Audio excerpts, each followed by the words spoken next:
My dear viewers, welcome to my channel. মই প্ৰসেনজিৎ। মই ইয়াৰ আগতে টেন্সৰ ওপৰত প্ৰেজেন্ট টেন্সৰ ওপৰত গোটেইকেইটা টেন্সৰ ভিডিঅ' বনাইছিলোঁ। Present indefinite, present continuous, present perfect continuous, past indefinite.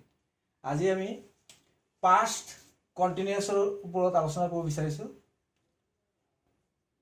পলম নকৰাকৈ ষ্টাৰ্ট কৰিছোঁ। Uses to refer an action that was going on for some time in the past. তাৰ মানে কি অতীতত কোনো এটা কাম হৈ আছিল বা চলি আছিল যদি বুজায় তেনেহ'লে আমি কি কৰিব লাগে?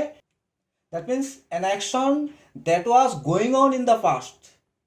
Then we have to write the sentence in past continuous. Example, he was going to market then. তেওঁ তেতিয়া বজাৰলৈ গৈ আছিল। তাৰমানে কি কামটো চলি আছিল। Let us focus on use to show that something happened while another action was going on. তাৰমানে অতীত কালত কোনো এটা কাম চলি থকা অৱস্থাত আন এটা কাম সম্পূৰ্ণ হৈছিল। এক্সাম্পলটোৰ পৰা আমি বুজিবলৈ চেষ্টা কৰোঁ। It was raining when we went out. তাৰমানে আমি যেতিয়া ওলাই গৈছিলোঁ তেতিয়া কি হৈছিলে? বৰষুণ দি আছিল। তাৰমানে তেতিয়া বৰষুণ দিয়া কামটো চলি আছিল। Let us focus on use 3 to describe two or more past activities going on or taking place at the same time. তাৰমানে অতীতত একেলগে দুটা বা ততোধিক কাম চলি থকা বুজাবলৈ পাষ্ট কণ্টিনিউয়াছ টেন্স ব্যৱহাৰ কৰিব লাগে। উদাহৰণটো আমি লৈছোঁ while I was writing. মই যেতিয়া লিখি আছিলোঁ my brother was sleeping. মোৰ ককাই বা ভায়েকে কি কৰিছিলে? তেতিয়া শুই আছিলে। তাৰমানে while I was writing my brother was sleeping. মানে দুটা কামেই একেলগে চলি আছিলে। এতিয়া আমি এটা গুৰুত্বপূৰ্ণ নোট এটা জানো। তাৰমানে এইটোৰ ওপৰত ভিত্তি কৰি আমি পাছলৈ কাৰেক্ট টেন্স বা ট্ৰেন্সলেশ্যন বা টকিঙত সহায় হ'ব। তাৰমানে ছাবঅৰ্ডিনেট ক্লজৰ লগত এজ, when, while আদি থাকিলে চিম্পল পাষ্ট টেন্সৰ লগত পাষ্ট কণ্টিনিউয়াছ টেন্স ব্যৱহাৰ কৰিব পাৰি। তাৰমানে যদি আমি এজ, when, while থাকে, আন এটা দুটা যদি একশ্যন থাকে তেনেহ'লে এটা একশ্যন যদি চিম্পল পাষ্টত হয় আনটো আমি পাষ্ট কণ্টিনিউয়াছত কৰিব পাৰি। এক্সাম্পলটোৰ পৰা বুজিবলৈ চেষ্টা কৰোঁ। while I was walking in the field I found a purse. তাৰমানে মই যেতিয়া ৱাকিং কৰি আছিলোঁ ফিল্ডত, তেতিয়া খোজকাঢ়ি আছিলোঁ, তেতিয়া কি হৈছে? মই কি পাইছিলোঁ? I found a purse. তাৰমানে এই একশ্যনটো পাষ্ট ইনডিফিনিটত আছে, এইটো হ'ল পাষ্ট কণ্টিনিউয়াছত আছে। Now focus on formation. Formation means structure বা গঠন। আমি বাক্যটো কেনেকৈ বনাব লাগিব, কেনেকৈ কৰিব মানে পাষ্ট কণ্টিনিউয়াছ টেন্সৰ এটা চেণ্টেঞ্চ বনাব হ'লে আমি কেনেকৈ বনাম, মানে কি থাকিব কথা? তাৰমানে ফৰ্মেশ্যনটো কি বা গঠনটো কি? যদি পজিটিভত থাকে চেণ্টেঞ্চটো আমি কি কৰিব? প্ৰথমে আমি ছাবজেক্ট বহাব লাগিব। ছাবজেক্টৰ পিছত ৱাজ নহ'লে ৱায়াৰ, তাৰপিছত ভাৰ্বটোৰ লগত ING প্লাছ তাৰপিছত RPS মানে rest part of the sentence, মানে বাকী অংশটো ইয়াত বহাই দিব লাগিব। তাৰমানে ভাৰ্বটোৰ লগত ING যোগ কৰাৰ পিছত আমি বাকী অংশটো বহাই দিব লাগে। আজি চেণ্টেঞ্চ যদি আমি নেগেটিভ ফৰ্মত লিখিব খোজোঁ তেনেহ'লে কি লিখিব? প্ৰথমে আমি ছাবজেক্ট দিব লাগিব, তাৰপিছত ৱাজ ৱায়াৰ, তাৰপিছত কি কৰিব? নট, তাৰপিছত ভাৰ্বৰ লগত ING।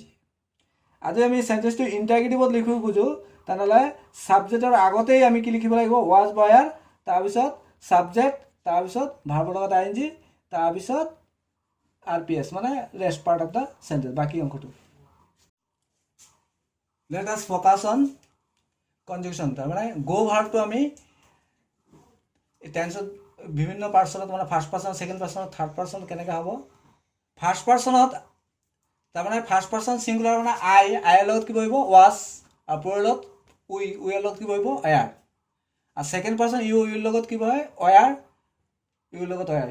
আৰু থাৰ্ড পাৰ্চন যদি ছিংগুলাৰ হয় তেনেহ'লে যেনেকৈ ছিংগুলাৰ হি, চি, কোনো মানুহৰ নাম থাকিব, ৰাম, শ্যাম, তেতিয়াহ'লে কি বহিব? ৱাজ, আৰু মেইন ভাৰ্বটোৰ লগত ING হ'বই, আৰু প্লুৰেলত দেৰ লগত কি হ'ব? ৱায়াৰ। তাৰমানে আমি যদি চমুকৈ বা শ্বৰ্টকাটত মনত ৰাখিব বিচাৰোঁ তেনেহ'লে এইটো মনত ৰাখিলেই হ'ব। আই হি, যদি ছাবজেক্টটো I he C, Ram means মানে যিকোনো ৰাম সীতা যিকোনো মানুহৰ নাম যদি বুজায় বা এনি ছিংগুলাৰ ছাবজেক্ট, যদি ছাবজেক্টটো যিকোনো ছিংগুলাৰ হয় তাৰ লগত কি বহিব ছাবজেক্টটোৰ পিছত ৱাজ। আৰু যদি you we they any plural মানে যিকোনো বহুবচন বা প্লুৰেল হ'লে তেনেহ'লে ছাবজেক্টটো তেতিয়াহ'লে কি বহিব অয়াৰ। এতিয়া আমি ষ্ট্ৰাকচাৰো জানিলোঁ। এতিয়া আমি টকিং বা আমি এক্সামিনেশ্যনত যেনেকৈ ট্ৰেঞ্চলেশ্যন কৰিব লাগে কেনেকৈ কৰিব লাগিব আমি টকিং কৰিব। যেনেকৈ এটা এক্সাম্পল লৈছোঁ, মানুহজন বক্তৃতা দি আছিল, তাৰমানে মানুহজনৰ বক্তৃতাটো চলি আছিল। তাৰমানে এইটো আমি জানি গ'লোঁ যে এইটো পাষ্ট কণ্টিনিউছত আছে। আমি কেনেকৈ লিখিব লাগিব, আমি ফৰ্মেশ্যনটো পাইছোঁ না, প্ৰথমে কি লিখিব লাগে ছাবজেক্ট। ছাবজেক্টটো কি আছে মানুহজন, মানুহজন ইংৰাজী কি দ্য মেন। আমি দ্য মেন লিখিলোঁ। দ্য মেনটো ছিংগুলাৰ, সেইকাৰণে আমি কি বহাব লাগিব ৱাজ। বক্তৃতা দি আছিল, তাৰমানে বক্তৃতা দিয়া ইংৰাজী কি ডেলিভাৰ, DELIVER ডেলিভাৰ। তাৰ লগত কি যোগ কৰি দিম ING। কি হ'ল the man was delivering lecture LECTURE। তাৰমানে কি হ'ব the man was delivering lecture. এতিয়া আমি আৰু এটা উদাহৰণ চাওঁ, মই এখন কিতাপ পঢ়ি আছিলোঁ, তাৰমানে মোৰ পঢ়া কামটো চলি আছিল। তেনেহ'লে আমি কি কৰিব লাগিব, প্ৰথমে আমি ছাবজেক্ট বিচাৰিব লাগিব। তো মই ইংৰাজী কি আই লিখিলোঁ। তাৰপিছত কি বহাব লাগিব ফৰ্মেশ্যন মতে ৱাজ অৰ ৱায়াৰ। আইৰ লগত কি বহে আমি জানিলোঁ যে ৱাজ বহে, আই লিখিলোঁ আই ৱাজ। পঢ়া ইংৰাজী কি ৰিড, তো লগালোঁ ৰিড। তাৰ লগত আমি কি যোগ কৰিব লাগিব ING। কি হৈ গ'ল আই ৱাজ ৰিডিং, কি পঢ়িছিলোঁ এখন কিতাপ a book. Very simple, very easy. কি হ'ল মই এখন কিতাপ পঢ়ি আছিলোঁ মানে I was reading a book. আৰু এটা চেণ্টেঞ্চ চাওঁ, মই বজাৰলৈ যাওঁতে তেওঁক লগ পাইছিলোঁ। ইয়াত দুটা একশ্যন আছে, এটা হ'ল মই বজাৰলৈ যোৱা আৰু এটা হ'ল তেওঁক লগ পোৱা। তাৰমানে কোনটো কাম চলিছিল, মই বজাৰলৈ যাওঁতে তেওঁক লগ পাইছিলোঁ, তাৰমানে বজাৰলৈ যোৱা কামটো চলি আছিল। তাৰমানে আমি কেনেকৈ লিখিব লাগিব, মই বজাৰলৈ যাওঁতে তেওঁক লগ পাইছিলোঁ, তাৰমানে কি আই এটা পাষ্ট চিম্পল পাষ্টত লিখিম আই লগ পোৱা ইংৰাজী মিটৰ past met, I met him when আইৰ লগত কি কৰিব ভাৰ্বটো was, I was going to market।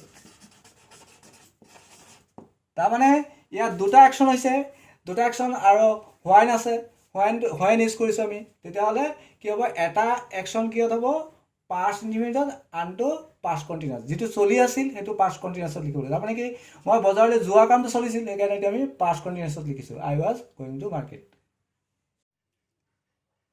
Let us focus on correct tense. Correct tense বহুত ইম্পৰ্টেণ্ট। তাৰমানে কি আমি পৰীক্ষা যিকোনো এক্সামিনেশ্যনত আমি কি পাওঁ কাৰেক্ট টেন্স আহে। তো কাৰেক্ট টেন্স আমি কেনেকৈ টেন্সটো কাৰেকশ্যন কৰিব লাগে আমি চাওঁ। ইয়াত এটা চেণ্টেঞ্চ দিছে, when I first met him he worked in a hotel। ইয়াত দেখিলোঁ দুটা একশ্যন হৈছে, এটা হ'ল মেড মানে লগ পোৱাটো, আৰু এটা হৈছে ৱাৰ্ক। তো দুটা একশ্যন হৈছে, যি কাৰ্যটো চলি আছে তাৰমানে সি কি আছিলে হোটেলত কাম কৰি আছিল। তাতে আমি কি কৰিব লাগিব, যিহেতু আমি হোৱাইন দেখিলোঁ when I first met him, ইয়াত কি লিখিম যিহেতু সিটো থাৰ্ড পাৰ্চন ছিংগুলাৰ নাম্বাৰ সেইকাৰণে আমি কি বহাম ভাৰ্বটো পিছত কি ৱাজ, আৰু মেইন ভাৰ্বটোৰ লগত কি যোগ হ'ব ING, কি হ'ব working in a hotel. Number 2, as he crossed the road a bus knocked him down। ইয়াতো দুটা একশ্যন হৈছে, এটা হ'ল ক্ৰছ কৰা আৰু এটা হ'ল নকড খুন্দা মৰা। তেনেহ'লে আমি কি যিহেতু এইটো পাষ্ট ইনডিফিনিটত আছে আমি এই একশ্যনটো কিহত কৰিব লাগিব পাষ্ট কণ্টিনিউৱাছত।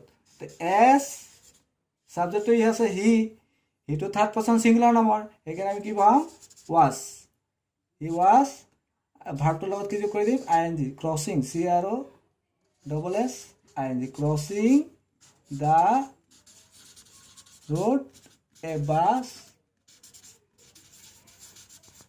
knocked হিম ডাউন। এতিয়া আহোঁ আমি 3 he jumped of the bus while it move.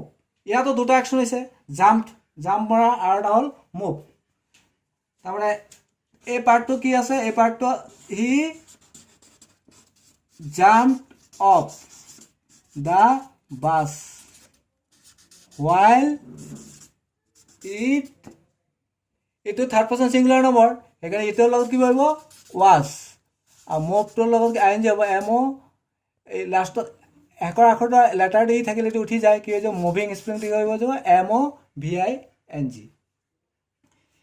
এতিয়া আমি চেণ্টেঞ্চবিলাকৰ পৰা কি দেখিলোঁ, তাৰমানে কি মই আগতে কৈছিলোঁ যে এটা হিঞ্চ দিছিলোঁ, হিঞ্চ মানে এটা নোট দিছিলোঁ যে কেতিয়াবা চেণ্টেঞ্চত আমি যদি এটা ভাৰ্ব বা যদি দুটা একশ্যন হয়, এটা একশ্যন যদি চিম্পল পাষ্টত থাকে আৰু যদি হোৱাইল এছ, ইয়াত আছে হোৱাইল, ইয়াত আছে এছ, ইয়াত আছে হোৱাইল, হোৱেন এছ হোৱাইল থাকে আৰু এটা একশ্যন যদি চিম্পল পাষ্টত থাকে, যেনেকৈ ইয়াৰ এই একশ্যনটো কি আছিলে চিম্পল পাষ্টত আছিলে, তাৰ আনটো একশ্যন কি হ'ব, আনটো একশ্যন আমি কিহত কৰিব লাগিব পাষ্ট কণ্টিনিউছত, সেইকাৰণে এইটো আমি পাষ্ট কণ্টিনিউছ কৰিছোঁ।